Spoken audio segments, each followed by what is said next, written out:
이 찬양 직후에 제가 이런 말을 하게 돼서 참 남사스럽게 생각이 되는데, 똥개가 짖어도 기차는 간다. 그런 말이 있죠. 닭모가지를 비틀어도 새벽은 온다. 이 비슷한 버전들이 꽤 있는데, 그런 말을 우리가 종종 듣기도 하고 하기도 하죠. 이런 말들은 우리에게 위로를 주기도 하고 엄청난 용기를 주기도 합니다. 뭐라 그러든지 난 내 길을 가겠다. 그리고 때로는 그렇게 말해야 될 때가 있어요. 근데 이 말에는 이제 큰 전제가 있는 거죠. 그러니까 나를 힘들게 하는 그 사람이나 나를 둘러싸고 복잡하고 힘들게 돌아가는 현실은 똥개나 이제 새벽닭이죠. 그리고 나 자신은 거룩한 사명을 가지고 달리는 기차, 거부할 수 없는 힘으로 다가오는 새벽으로 이제 나를 생각하려고 하는, 어떻게 보면 엄청난 수작이 담겨 있는 그 표현이죠. 그래서 결과적으로는 내가 옳다는 거죠. 나만 옳다 이렇게 생각할 수 있는 거죠. 문제는 이 말을 아무나 쓸 수 있다는 거죠. 그래서 나를 그렇게 힘들게 하는 그 사람도 이 말을 쓸 수 있는 거죠. 그래서 굉장히 위험한 말이 될 수 있는 거죠, 이 말이. 그래서 이 말 안에는 나를 죽이려는 누군가를 죽여서 내가 살고자 하는 마음이 굉장히 강렬합니다. 그래서 제가 오늘 설교 제목을 약속은 제 길을 간다, 누가 뭐라고 해도 그 길을 간다, 참 비슷한 뉘앙스이기 때문에 제가 우려가 돼서 이 말씀을 드리는 건데, 그러나 약속이 제 길을 간다고 할 때 이것은 완전히 다른 차원의 문제예요. 왜냐하면 약속은 어떤 경우에도 나의 옳음이 아닌 거거든요. 약속은 내가 옳다는 것을 입증하기 위해서가 아니라 하나님의 옳으심을 붙드는 겁니다.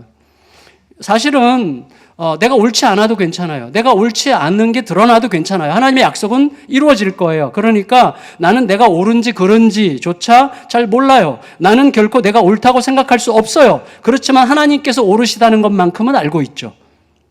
그래서 하나님의 약속을 붙드는 게 약속이죠. 그때 약속이 제 길을 가는 거죠. 그러면 하나님의 약속은 그렇게 될 경우에 우리의 모든 상상을 뛰어넘어서 나뿐만 아니라 모두를 살리는 길을 가는 거예요. 결국 나로 하여금 어떤 공로도 주장할 수 없게 하죠. 하나님의 약속이 진짜로 이루어지는 과정에서는 우리의 역할이 거의 없기 때문에 우리가 어떤 공로도 내세울 수 없어요. 그렇지만 그 약속은 끝내 모든 일을 다 이루죠. 그래서 하나님의 약속이 위대한 것입니다. 여러분, 요셉을 처리했어요, 지난주에 형들이. 그래서 애굽으로 이제 팔아버렸는데, 요셉 처리 과정에서 실제적인 장자 역할을 한 사람은 장자 르우벤이 아니라 넷째 아들 유다였습니다. 유다는 원래 넷째인데, 첫째는 아버지의 여인을 범하는 아주 혹독한 죄를 저질렀고, 둘째와 셋째 시몬과 레위는 세겜에서 아주 피해 살육을 저질렀기 때문에 장자의 자격에서 좀 제껴졌어요. 그리고 결국 이제 유다가 장자로 세워지게 됩니다. 이제 그 과정이 시작되는 건데, 따라서 성경은 요셉을 중심으로 돌아가는 37장 이야기가 시작되면서 이 37장 끝이 39장 처음과 딱 만나게 돼요. 근데 그 중간에 38장을 끼워 넣어서 요셉을 중심으로 돌아가는 스토리에 불현듯 유다를 소개하면서 앞으로 유다가 어떤 비중을 차지하게 될 것인지, 유다를 통해서 하나님의 약속이 어떻게 흘러갈 것인지를 우리로 하여금 생각하게 하는 겁니다. 그런데 이 유다 이야기를 딱 들여다보면 시작부터 굉장히 어둡습니다.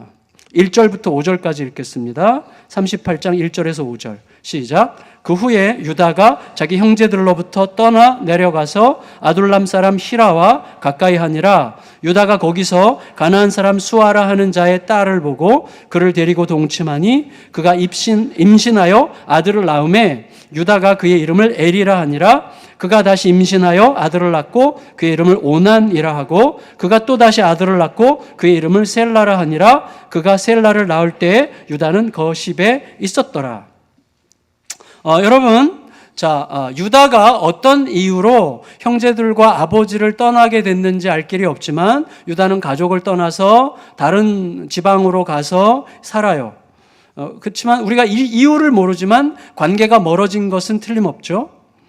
어떻게 우리가 상상할 수 있을까 생각해 보면 요셉을 죽음에서 건져낸 장본인이 유다이긴 하지만 또 그 요셉을 먼 타국으로 팔아넘긴 장본인도 유다였어요. 그리고 요셉으로 인해서 아버지는 지속적으로 깊이 슬퍼하죠. 그러니까 아버지의 깊은 슬픔을 참 보기가 참 어려웠을 거라고 생각할 수 있습니다. 자기가 또 장본인이니까. 그렇지만 아버지의 그 편애에 대한 반감도 동시에 작동했겠죠. 이러한 죄책감과 또 이 반감, 분노 여러 가지가 뒤섞이면서 유다의 어떤 마음이 형성됐을 거라고 생각할 수가 있겠어요. 그래서 아버지를 편편하게 대할 수 없었고 아버지와의 관계가 좀 멀어졌다라고 생각할 수 있는 이유는 아버지가 자기 아들들이 가나안 여자와 결혼하는 것을 매우 싫어했을 게 분명해요. 그래서 본인 자신도 가나안 여자와 결혼하지 않기 위해서 그 먼 길을 떠나서 메소포타미아 가서 사촌과 결혼하지 않았습니까? 그 사실을 모르지 않았을 유다가 가나안 여자와 아무 생각 없이 결혼을 해요. 어쨌거나 이스라엘은 처음부터 혈통은 아니에요. 이 유다도 그랬고 또 둘째 형 시므온도 나중에 가나안 여자랑 결혼하고 요셉은 애굽 여자랑 결혼하죠. 그러니까 이스라엘 12형제 안에서도 이미 뒤섞여요. 여러 가지 혈통들이 뒤섞이니까 하나님의 백성 이스라엘은 처음부터 혈통이 아니라 약속입니다. 약속을 따라가는 거예요. 근데 이 유다의 행동을 묘사하는 이 동사들이 행동을 나타내는 게 동사죠. 유다의 행동을 묘사하는 동사들의 이 흐름이 굉장히 신속해요. 그래서 유다는 떠나서 내려가서 보고 데리고 동침하여 낳았다. 이렇게 이제 아주 신속하게 진행이 되고 있어요. 이 신속함 자체가 우리에게 어떤 메시지를 주는데 유다의 이런 행위는 마치 자기 인생을 던지듯이 좀 방치하듯이 그렇게 떠넘기는 것 같이 그렇게 느껴지는 상황이에요. 그래서 아무데나 가서 눈에 보이는 대로 여자를 만나서 별 고민 없이 아들 셋을 낳고 자기 인생을 소모시켜 버리고 싶어하는 것 같아 보입니다. 특별히 자기가 결혼한 아내의 이름이 없어요. 가나안 사람 수아의 딸이라고 그랬어요. 그러니까 이름 없는 어떤 여자. 그래서 어떤 가나안 사람의 이름 없는 딸을 보자마자 곧 데리고 동침했다. 이 말에는 아무나 걸리는 대로 행동하는 다소 좀 남성적인 욕정의 충동이 거기 담겨 있다고 생각이 돼요. 더구나 구약에서 보고 데리고 동침했다. 이 표현은 불법적 탈취를 암시하는 표현입니다. 관용적으로.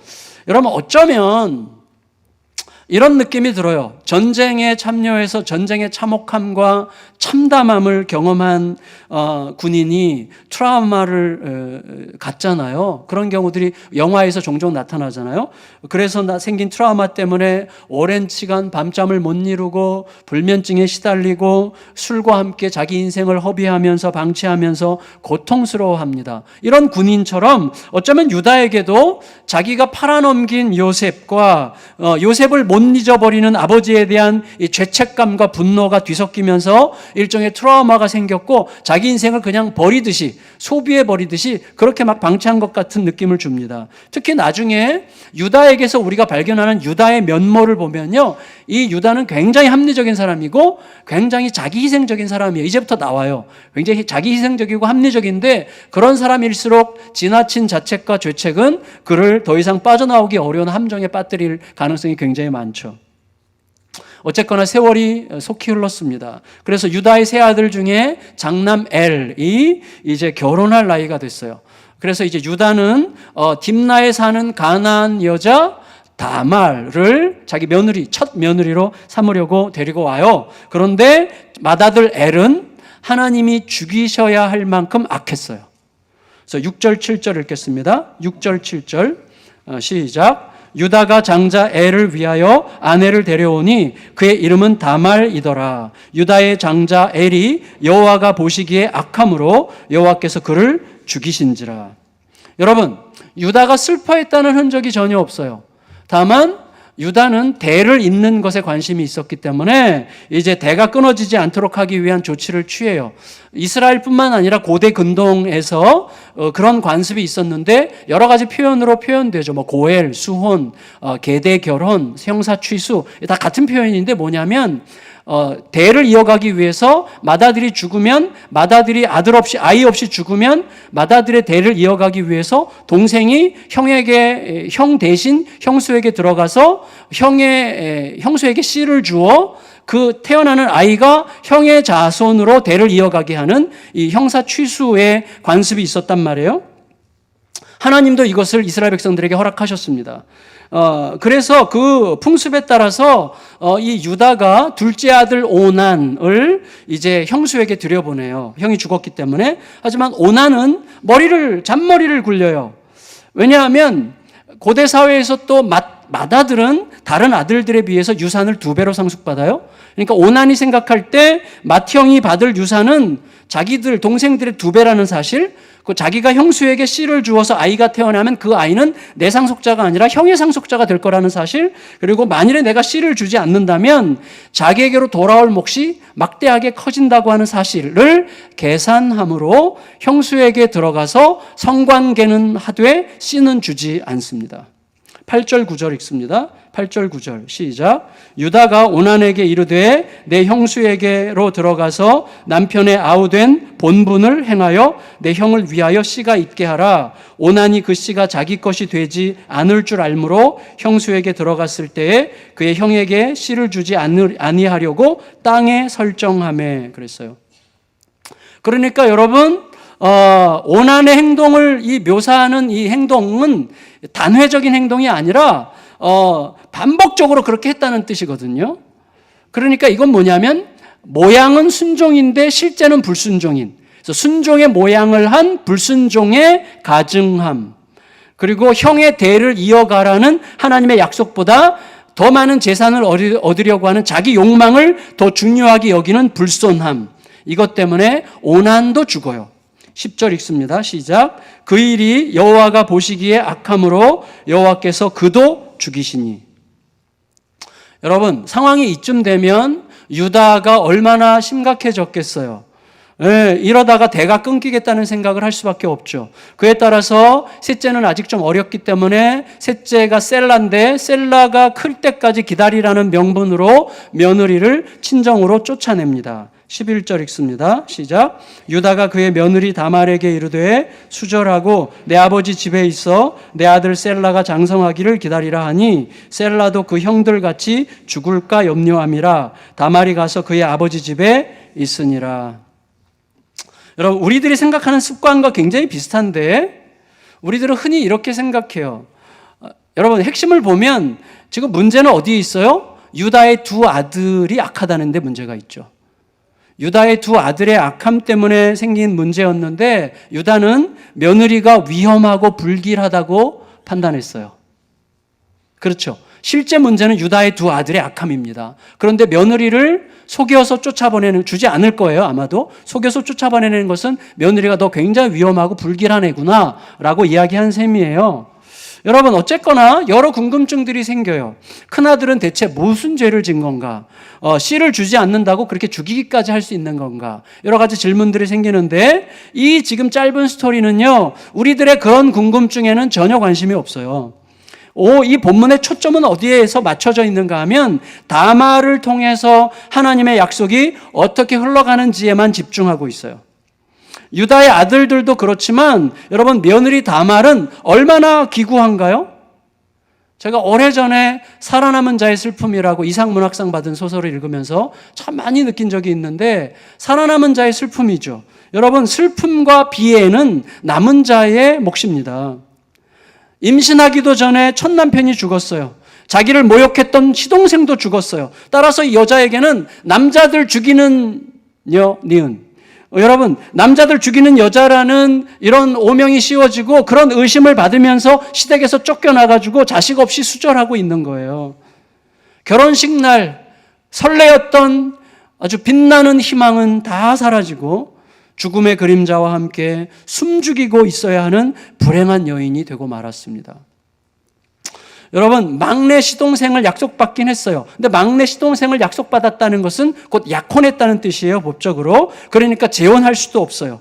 근데 시아버지가 막내 시동생을 자기에게 보낼 거라고 하는 것은 점점 희미해지고 거의 안 보낼 게 확실해지는 상황 속에 있는 거예요. 이러지도 못하고 저러지도 못하는 매우 막막한 상황 속에 지금 다말이 처해 있는 것입니다. 하지만 만에 하나 이 다말에게 살아있을 이유가 있다면 그것은 시아버지가 남긴 매우 막연하고 매우 불확실하고 책임지지 않으려고 할 가능성이 너무나 높은 오직 그 약속 하나뿐이에요.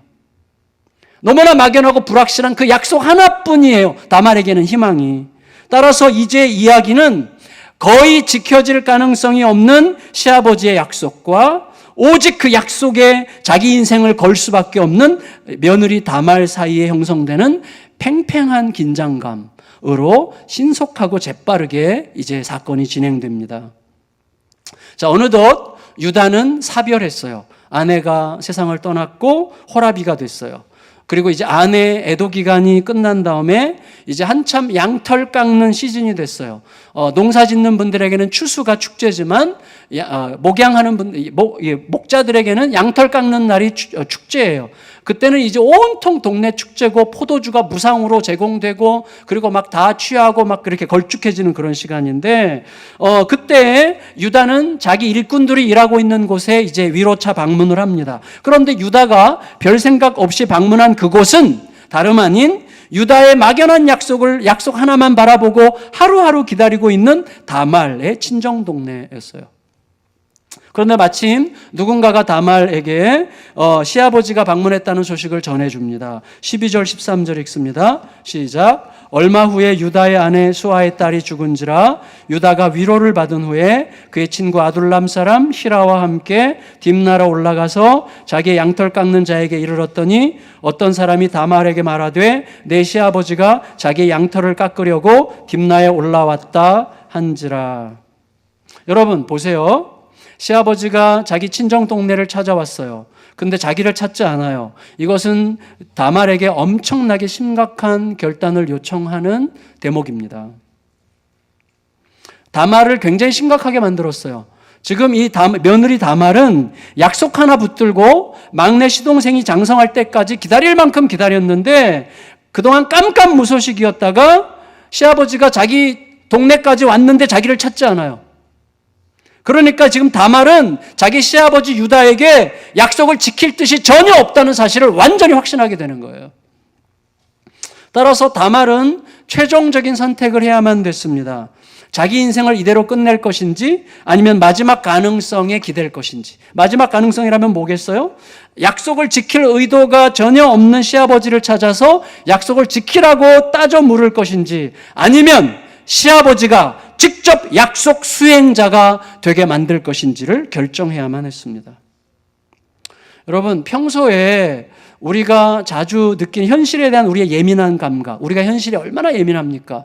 현실에 대한 우리들의 예민한 감각이나 그것보다 조금 더 예민한 우리들의 자존심, 이런 것들을 우리가 고려한다면 우리 중에 누구든지 이 정도쯤 되면 다말한테 그냥 포기하라고 말하는 게 아마 정상적인 상식일 거예요. 포기하는 게 상책이야. 그냥 둬. 그리고 그냥 편의점 아르바이트 하면서 너 하고 싶은 거 하면서 살아라. 이렇게 말할 것 같아요. 저 같으면. 그게 물론 이제 여성들에 대한 무시가 되지 않아야 되는데, 더구나 여러분 생각해 보면요, 유다 입장에서 다말과 엮여 있었던 큰아들과 둘째 아들이 다 죽은 마당에 어떻게 셋째까지 내줄 수가 있겠어요? 따라서 여러분, 차라리 다말이 자식도 없는 마당에 나름대로 의미 있는 삶을 찾아서 사는 게 더 낫겠다라고 말할 가능성이 굉장히 많은 거죠. 그렇지만 이런 생각은 우리 생각이에요.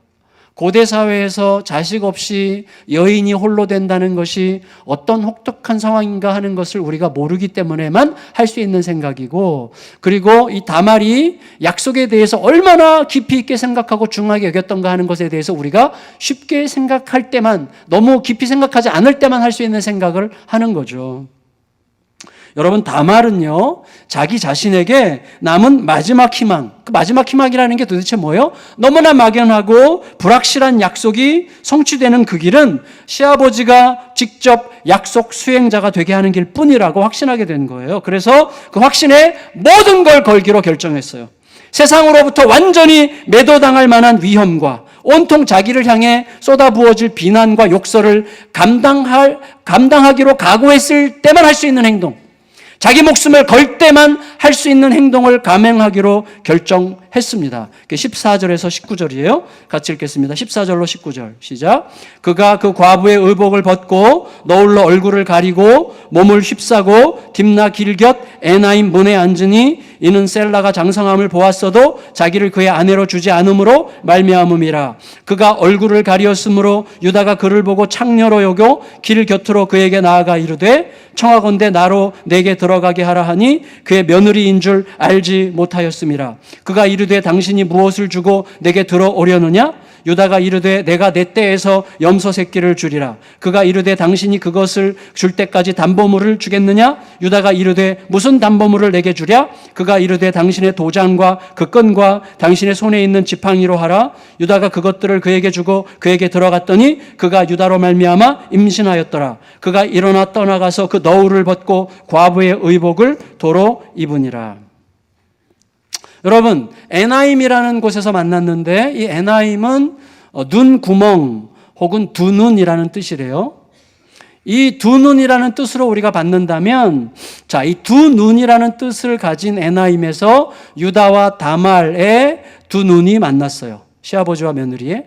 하지만 며느리를 한없이 기다리게 하는 동안 자기 욕정은 기다릴 수 없었던 이 유다는 며느리를 알아보지 못합니다.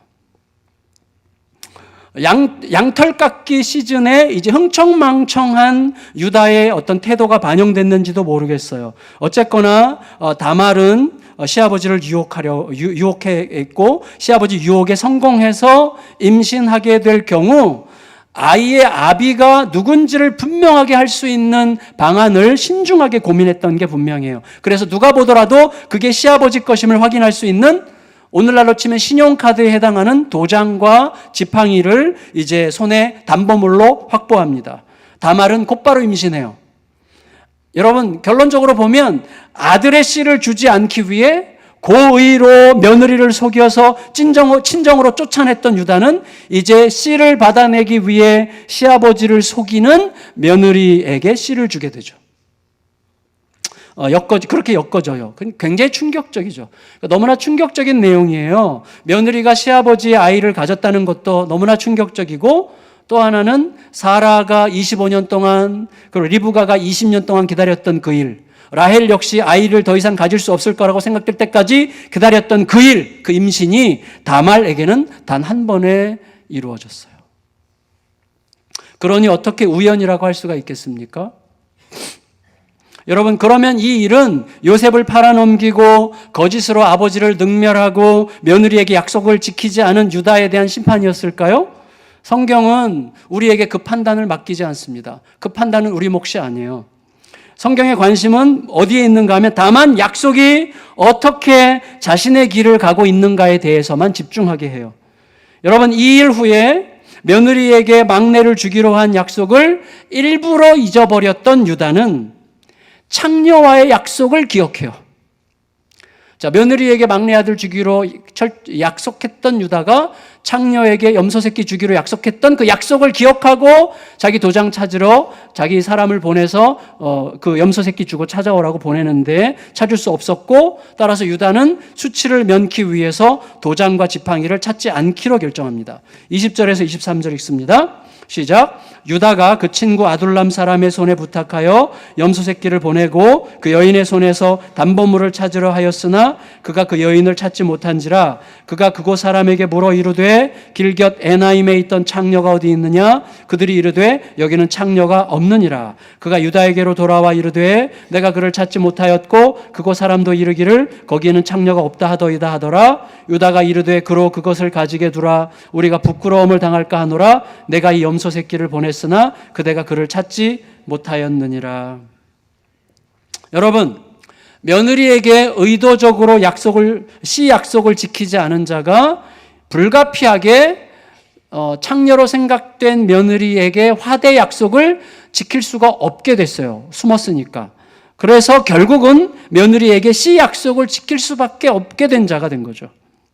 여러분, 이제 이 기괴하게 드라마틱한 이야기에서 결정적인 마무리만 남았는데 과연 사건은 어떻게 흘러가게 될 것인가?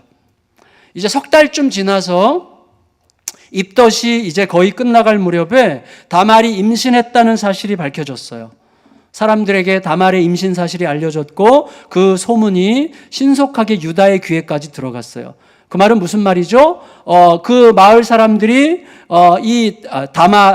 다말이 유다의 며느리고 유다가 다말의 시아버지라는 사실을 누구든지 다 알고 있었다는 뜻이고, 그리고 다말의 임신이 매우 불순한 음행에 의한 사건임을 알았다는 거죠. 그러니까 셀라를 주기로 약속했지만 셀라와 만난 적이 없는 상태에서 임신이라면 이것은 틀림없이 불륜이고 음란함이고 음행이고 이제 돌 맞아 죽을 일이다, 이렇게 판단해서 그런 사실을 유다에게 알렸단 말이에요. 그런데 셀라를 줄 생각이 전혀 없었던 유다는 즉각적으로 어떻게 생각했어요? 셀라를 영원히 주지 않아도 되는 기회를 잡은 거죠. 며느리의 범죄로 인해서 그래서 며느리를 불살라 죽이라고 명령했습니다. 극도의 분노 혹은 극도의 이기심이었죠. 하지만 여러분, 구약 율법에 따라 며느리 다말이 유죄라면 며느리를 임신시킨 자도 유죄예요. 그리고 다말에게는 자기를 임신시킨 자가 누군지를 확인할 수 있는 명백한 물증이 있었고, 그 물증의 주인공은 유다 자신이었어요. 유다가 그걸 알게 된 거죠. 그래서 유다가 그걸 알게 되는 순간 유다의 반응이 중요한데, 유다는 이렇게 말하죠. 그녀가 옳고 나는 틀렸다, 이렇게 얘기해요. 즉시 인정해요. 직역하면 그녀는 옳으나 나는 아니다, 이런 말이에요. 24절로 26절 읽겠습니다. 24절에서 26절 시작. 석 달쯤 후에 어떤 사람이 유다에게 일러 말하되 내 며느리 다말이 행음하였고 그 행음함으로 말미암아 임신하였느니라. 유다가 이르되 그를 끌어내어 불사르라. 여인이 끌려나갈 때에 사람을 보내어 시아버지에게 이르되 이 물건 임자로 말미암아 임신하였나이다. 청하건대 보소서 이 도장과 그 끈과 지팡이가 누구의 것이니까 한지라. 유다가 그것들을 알아보고 이르되 그는 나보다 옳도다. 내가 그를 내 아들 셀라에게 주지 아니하였음이로다 하고 다시는 그를 가까이 하지 아니하였더라. 여러분, 유다가 해석을 하고 있어요. 다말이 그렇게 극단적인 무리수를 든 것은 사악한 행위로 보여줄 수 있지만 사악한 행위이기 이전에 내가 약속한 막내 아들을 주지 않았기 때문이다 라고 유다는 받아들여요. 여러분, 유다가 자손에 대한 하나님의 약속을 막내까지 이룰까 하는 두려움 때문에 계속 유보하는 동안에 다말은 그 약속 수행을 위해서 자기가 할 수 있는 모든 것을 다 감당했던 거예요. 결국 유다는 매우 부끄럽고 수치스러운 방식으로, 전혀 예측하지 못한 방식으로 약속을 지키는 자가 됐어요. 아니, 약속을 지켰다기보다는 약속이 유다를 통해 자신의 길을 간 거죠. 유다가 지킨 게 아니죠. 그러니까 약속은 끝내 자기 길을 가는 것입니다. 자, 놀랍게도 유다의 아들이면서 손주인, 참, 어떻게 족보를 따져야 될지 모르겠는데, 유다의 아들이면서 손주인 이 기묘한 자녀들, 쌍둥이였는데, 이 기묘한 자녀들은 할아버지일 수도 있고 증조 할아버지일 수 있는 야곱이 할아버지일 수도 있지만 증조 할아버지일 수도 있는 야곱과 똑같은 길을 걸어요. 마찬가지로 쌍둥이였는데, 여러분 27절에서 30절 읽고 정리할게요. 27절에서 30절 시작. 해산할 때에 보니 쌍테라. 해산할 때에 손이 나오는지라. 산파가 이르되 이는 먼저 나온 자라 하고 홍색 실을 가져다가 그 손에 메었더니 그 손을 도로 들이며 그의 아우가 나오는지라. 산파가 이르되 내가 어찌하여 터뜨리고 나오느냐 하였으므로 그 이름을 베레스라 불렀고 그의 형 곧 손에 홍색 실 있는 자가 뒤에 나오니 그의 이름을 세라라 불렀더라. 여러분, 이 시아버지와 며느리 사이에서 태어나는 이 쌍둥이 베레스와 이 세라, 이 아이들은 야곱과 에서의 출생 때와 굉장히 유사하죠? 아니, 더 심하죠? 그래서 야곱은 형의 발목을 잡고 나왔지만 이 베레스라는 친구는 형이 손을 먼저 내밀었는데 형을 잡아 끌어 자기 뒤로 밀쳐내고 자기가 먼저 튀어나왔어요. 그래서 이제 터진다, 터뜨린다는 뜻의 베레스인데, 그런 의미에서 보면 이 베레스야말로 야곱의 진정한 계승자죠. 이 장자에 대한, 먼저 나가고자 하는, 장자가 되고자 하는 열망으로 충만한 이 야곱의 진정한 계승자라고 할 수가 있겠어요. 그리고 나서 야곱과 유다의 장자권을 계승한 자가 바로 이 베레스가 되었고, 이 베레스가 다윗 왕과 예수님의 직계조상이 되죠. 예수님 집안은 콩가루 집안이었습니다. 예수님 집안은 완전 콩가루 집안이죠. 근데 여러분, 그 사실이 우리들에게 얼마나 큰 위로가 됩니까? 우리 중에 콩가루 아닌 자들이 있어요? 여러분, 우리 때에 별것 없어 보여도 이렇게 올라가면 다 콩가루예요. 저희 할머니는 머슴과 도망쳤다가 돌아오신 분이세요. 뭐 이렇게 좋아해? 여러분, 이 사실이 우리를 굉장히 위로합니다. 예수님은 우리를 그래서 있는 모습 그대로 부르실 수 있는 분이시죠. 여러분 보세요. 현실적 가능성이 완전히 끝난 게 분명해 보이는 상황에서도 끝끝내 약속을 붙든 다말을 통해서 이루어진 일이었어요. 강한 자 유다가 약속보다 두려움을 선택했지만 약한 자 다말은 자기의 모든 명운을 걸고 약속을 선택했고, 다말이 약속의 수행 통로가 되죠. 대를 이으라는 약속보다 자기의 욕심을 더 붙들었던 오난, 둘째 아들 오난은 죽었지만 내 명예와 목숨보다 대를 이으라는 약속을 더 선택한 다말은 믿음의 조상이 됐습니다. 여러분, 나중에 마태복음 1장에서 예수님의 족보를 기록할 때 사라, 리브가, 라헬, 레아, 이 믿음의 조상들은 다 생략해요. 아예 등장하지 않아요. 대신에 다말, 라합, 룻, 밧세바를 기록함으로 우리로 하여금 굉장히 색다른 숙고를 하게 합니다.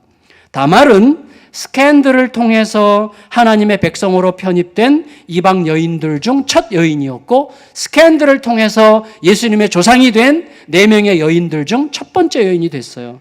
그래서 어떤 신학자는 이렇게 얘기했어요. 하나님은 스캔들의 수군거림 가운데서 자신의 뜻을 이루어 가신다. 이게 굉장히 우리에게 위로를 주는 말씀이죠. 여러분, 혼란함을 두려워하지 마시고 혼란스러움 속에서 약속을 붙드시기를 바랍니다. 여러분, 야곱, 다시 말하면 이스라엘의 12아들 이야기는요, 어떻게 해서 장자 루벤이 장자권을 잃게 됐는지, 어떻게 해서 차남과 삼남, 시몬과 레위가 장자권을 계승할 수 없었는지를 이미 드러내 줬어요. 하지만 유다라고 해서 장자가 될 만한 게 아니었다는 사실도 여실히 드러내고 있습니다. 따라서 오늘 본문은 유다가 이스라엘의 장자가 된 원인이 유다에게 있지 않다는 사실을 우리에게 고발하는 거예요. 다만 여러분, 유다에게 주목할 만한 면이 있다면 그것은 단지 약속에 굴복한 순종이었다고 할 수 있어요. 여러분, 다말의 며느리의 임신 사실을 알았을 때 유다는 도장과 지팡이가 자기 게 아니라고 부인할 수 있었어요. 자기는 모르는 일이라고 시침이 뗄 수 있었어요. 다말에게 모든 허물을 뒤집어 씌워가지고 불태워 죽일 수 있었어요. 그렇게 하면 이후에 대대로 발생할 수 있는 자신의 허물과 수치를 영원히 감출 수 있었고, 막내 아들을 주지 않아도 되는 합법적인 이유를 자기가 확보할 수가 있게 됐겠죠. 하지만 유다는 사실을 사실대로 받아들이기로 결정했어요. 하나님의 약속의 비장함을 발견한 거죠. 다말의 모습을 통하여 하나님의 약속의 예리함을 발견한 거죠.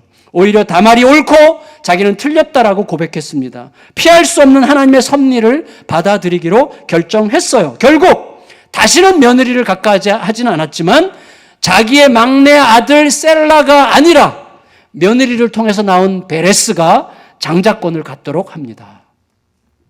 하나님의 약속에 대한 굴복이었죠.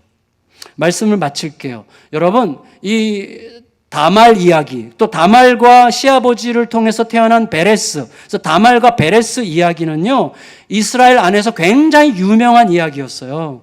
그리고 사람들 사이에서 대대로 입에서 입으로 전해지는 이야기였어요. 그런데 그게 전달될 때 전달되는 뉘앙스는 불경스럽고 괴악스럽다는 관점이 아니라 하나님의 섭리와 축복이라는 뉘앙스에서 입에서 입으로 전달됐어요. 그래서 나중에 이 베레스의 자손 중에 보아스가 있죠. 보아스가 모압 여인 룻과 결혼하죠. 그리고 이제 다윗의 증조 할머니가 되잖아요. 근데 보아스가 모압 여인 룻과 결혼할 때 동네에서 잔치를 벌이면서 동네의 어른들, 곧 베들레헴의 장로들이 이 두 사람을 축복합니다. 축복할 때 이렇게 말해요. 룻기 4장 12절을 같이 읽겠습니다. 시작. 여호와께서 이 젊은 여자로 하여금 내게 상속자를 주사 내 집이 다말이 유다에게 낳아준 베레스의 집과 같게 하시기를 원하노라 그랬어요. 결국 여러분, 아버지 없는 사생자로 의심받던 베레스가 결국 이스라엘 가문 전체의 장자가 되었던 것처럼 베레스의 후손으로 오신 예수님은 사생자로 의심받는 자리에서 결국 온 인류의 진정한 장자가 되시죠. 그리고 우리를 진정으로 영원히 책임지는 장자의 자리에 앉으십니다. 약속은 제 길을 가요. 저와 모든 성도 여러분들이 내 자신의 은밀한 욕망 대신에 하나님의 선하신 약속을 붙드는 삶으로 점점 더 들어가서 하나님의 선한 날들을 보게 되는 은혜를 얻어서 하루하루 복되게, 그리고 앞으로 더욱 복되게 살아가게 되기를 예수님의 이름으로 축원합니다.